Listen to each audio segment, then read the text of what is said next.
My goodness, what a beautiful crowd we've got here today. Give yourselves a round of applause.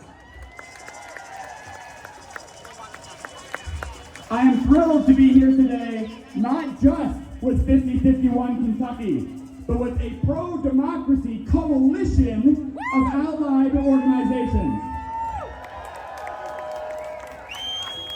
5051 Kentucky, AFT, Bluegrass Activist Alliance, Peaceful Bluegrass Resistance, Gathering for Democracy, Progress Kentucky. All right, now we're gonna get loud, we're gonna have fun, but first I want everyone to take a moment here with me and close your eyes. I want you to close your eyes for a moment and imagine that you are huddled with your loved ones, staying as quiet as you can. The sound of marching boots outside your door, a loud knock. You gasp, your door bursts open. A man rips you out of your crying family's arms and traffics you to a prison camp in El Salvador. You never see your family again.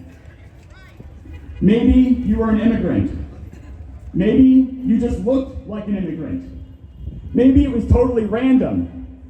Maybe you were a citizen who was targeted just for speaking out. Now open your eyes and come back to reality. That feeling in your gut, that is many people's reality right now. And if we don't resist, it will be reality for all of us. Now today marks the 250th anniversary of the start of the Revolutionary War.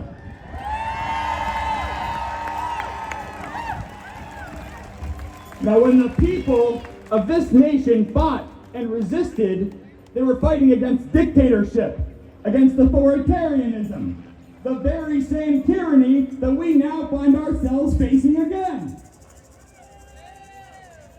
Now later, our founders wrote a Declaration of Independence, and they wrote, with certain unalienable rights, that among these are life, liberty, and the pursuit of happiness. Unalienable rights, rights for all. Due process for all. And to keep it, they fought, they resisted, and they warned us further that to secure these rights, governments are instituted among men deriving their just powers from the consent of the governed. The consent of the governed. For democracy, for a republic, by the people and for the people.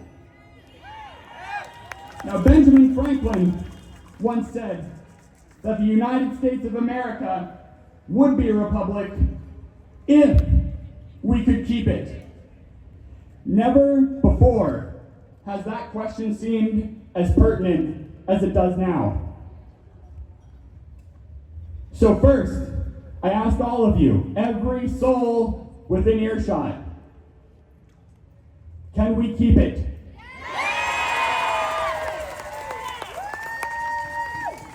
Because, let's be clear, keeping it is not a guarantee. If we wait for someone else to plan, wait for someone else to organize, wait for someone else to take action or tell us what to do, then we've already lost. But I have hope. Hope because of what I see in front of me right now.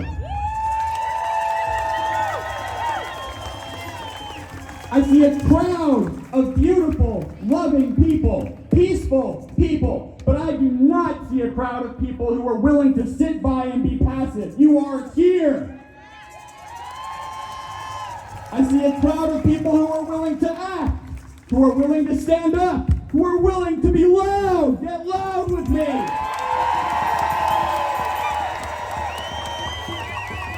I see a crowd of people who are willing to tell this fascist regime that we will not stand by by while we are robbed of the democracy that our founders fought an entire war for us just to watch it slip away.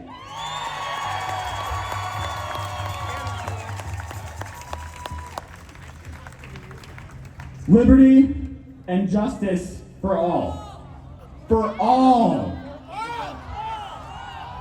Not just for natural-born citizens, not just for white men, for all. Liberty and justice for all. And that means due process for all. Now there are so many things I could talk about today. I will say one silver lining of this administration is they sure give you a heck of a lot of ammo between protests. But there is one egregious move this administration has made that I find myself compelled to speak to, and that is deportation without due process. No court hearings, no criminal convictions, just ripped from their families' arms and disappeared, trafficked. Mahmoud Khalil, Rumeza Ozturk, Mosen Madal, Yansio Chung, Alireza Darudi, Badar Khansuri, Felipe Velasquez, over 200 Venezuelans on a single plane. The list goes on and on and on.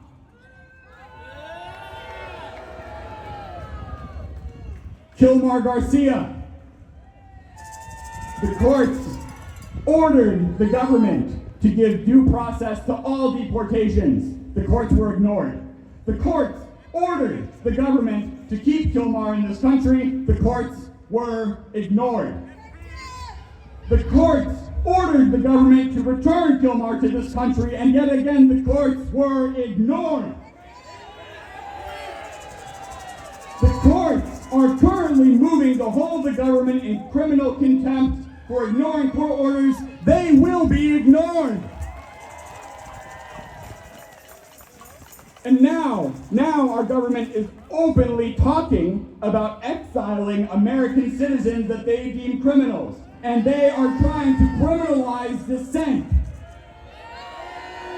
They want what we are doing right here, right now, to be criminalized. Does this look illegal to you? The senior director of counterterrorism said in an interview he believes anyone criticizing deportation is aiding and abetting terrorism. This government is actively trying to criminalize our First Amendment rights, but we will not stand by and watch that happen. And maybe with that attempt, the courts will order them to stop, but I've got a feeling the courts will still be ignored. The courts are toothless. Congress, cowardice. The executive, complicit. Checks and balances are already gone. Make no mistake, we are living through a true constitutional crisis, watching our checks and balances fail before our very eyes. 250 years ago, the people also didn't have courts to back them. They also didn't have a Congress to fight for them. They didn't have a government on their side. And yet they resisted, and they won. In our Declaration of Independence, they wrote, whenever any form of government becomes destructive of these ends, it is the right of the people to alter or to abolish it. This regime has been making moves to consolidate power, to silence people, all while pumping out state-sponsored propaganda to keep us distracted enough to let them continue with their game. Well, I don't know about you all, but I'm done letting them play. We are going to flip the game board and make it impossible for this administration or any administration in the future to consolidate power and turn our democracy into a land of tyranny. It will not stand. I will not let it stand. You will not let it stand. I know you won't. We will not let this stand.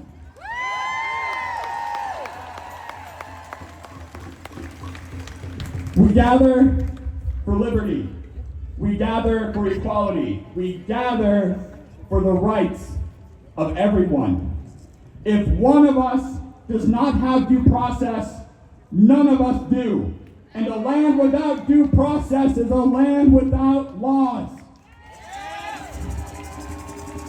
But we do have laws, and this administration will face justice. Donald Trump and his cronies and anyone enabling fascism or an authoritarian takeover in this country will face justice. This story has played out time and time again. And I have hope because I know how this story ends. The United States of America did not want a king then, and we do not want a king now. We are a democracy, and we will remain a democracy. And there are more of us than there are of them. Far more. And they know it. They consolidate power because they are afraid. And people are waking up. Just 2 weeks ago, millions of people were in the streets. We'll check after, but I am confident today there will be millions more. Now some may still be asleep, but the tighter this petty fascist regime, the tighter they make their grip, the more people will slip through their fingers and begin to wake up. And when they do, we will welcome them. We will welcome them with open arms. Because this is a movement of the people, by the people, for the people.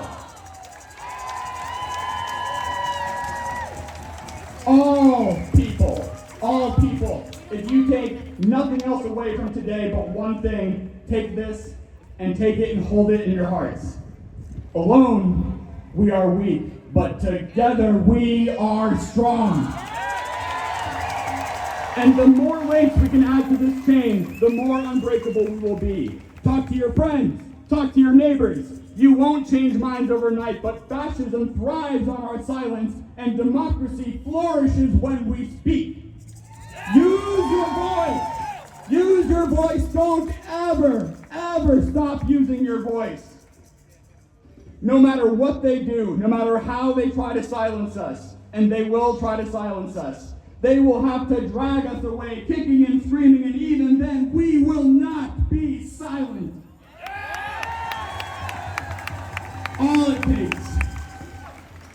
All it takes is a single seed of hope to regrow the forest that is democracy.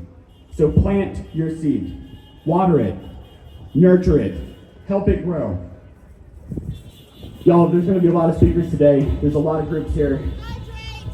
Speak to folks in the back. We've got tables in the last plaza. Speakers who are going to come up after me will have calls to action. Thank you all so much for being here. We are making history today.